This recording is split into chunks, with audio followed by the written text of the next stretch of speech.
Продажбата на дигитални продукти е най-достъпният начин да създадеш онлайн бизнес през 2025 година. Защо ли? Защото той не се нуждае от платени реклами, няма разход на продукта и ти отнема от 1 до 2 часа дневно. Ако останеш до края на това видео, ще знаеш всичко, което ти е нужно да създадеш собствен дигитален бизнес. Може би се чудиш кой съм аз и какво знам за дигиталните продукти. Казвам се Димо и се занимавам с маркетинг и продажба на дигитални продукти от 3 години. Моят бизнес с продажбата на дигитални продукти ме е изкарал 6-цифрена сума за по-малко от 14 месеца, така че говоря от опит. За да опростя бизнес модела, ще го разделя на 3 стъпки. Стъпка номер 1. Избор на ниша. Избираш ниша, която те влече, или научаваш умение, което може да се превърне в дигитален продукт. Научаваш колкото се може повече в тази сфера, за да знаеш всички нужди и проблеми на аудиторията. Трябва да събираш най-ценната информация в тетрадка. Стъпка 2. Тестваш трафика. Започваш да качваш съдържание в социалните мрежи, което ще е интересно на аудиторията в твоята ниша. В рамките на няколко седмици трябва да качваш по 3 видеоклипа дневно. Така ще видиш дали социалните мрежи ще се развият бързо и ако да, ще можеш да пуснеш дигитален продукт. Също така можеш да взимаш идеи от твоите конкуренти в Америка, за да можеш да се подобряваш. С тестването на трафика по този начин спестяваш пари, защото не трябва да отвориш уебсайт и да си купуваш домейни, преди да се разбрал дали нишата ще проработи. Това е перфектният бизнес модел за хората, които не искат да рискуват пари. Стъпка 3. Създаване на дигитален продукт и уебсайт. Трябва да използваш платформи като Shopify или Wix, за да създадеш собствен уебсайт. Докато правиш уебсайта, можеш да се създаваш и дигиталния продукт. Дигиталният продукт може да представлява няколко типа: наръчник, програма, обучение или книга. Избираш един тип и започваш работа по него.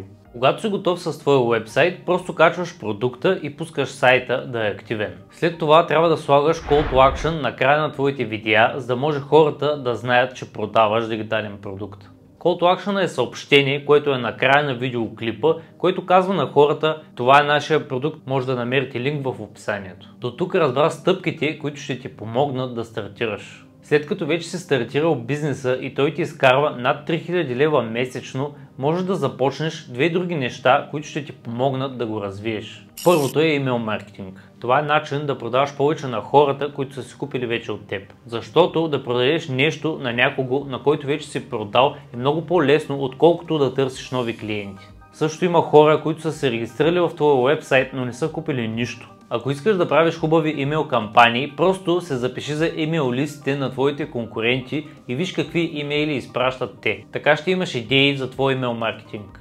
Следващото нещо, което ще ти помогне да си вдигнеш продажбите и да развиеш този бизнес, са рекламите. Те идват само ако вече имаш изграден капитал. Най-добрите места за платени реклами според мен са Facebook и Instagram. Ако изкарваш 3000 лева месечно, можеш да използваш 500 лева за платени реклами. Така можеш да се удвоиш или дори утроиш дохода. Например, можеш да вземеш най-добре представилите се видеа в социалните ти мрежи и след това да ги използваш за реклами. В края на месеца избираш тези, които са се представили най-добре и ги използваш през следващия месец само тях. По този начин с имейл маркетинг и платени реклами ще можеш да развиеш този бизнес. Този бизнес модел работи толкова добре, защото решава истински проблеми на хората. Разбери, че ако някой си купи твой продукт и той остане доволен, той може да го препоръча на неговите приятели и оттам 2-3 други да си го купят. Това означава, че от един доволен клиент ти можеш да направиш 3 продажби.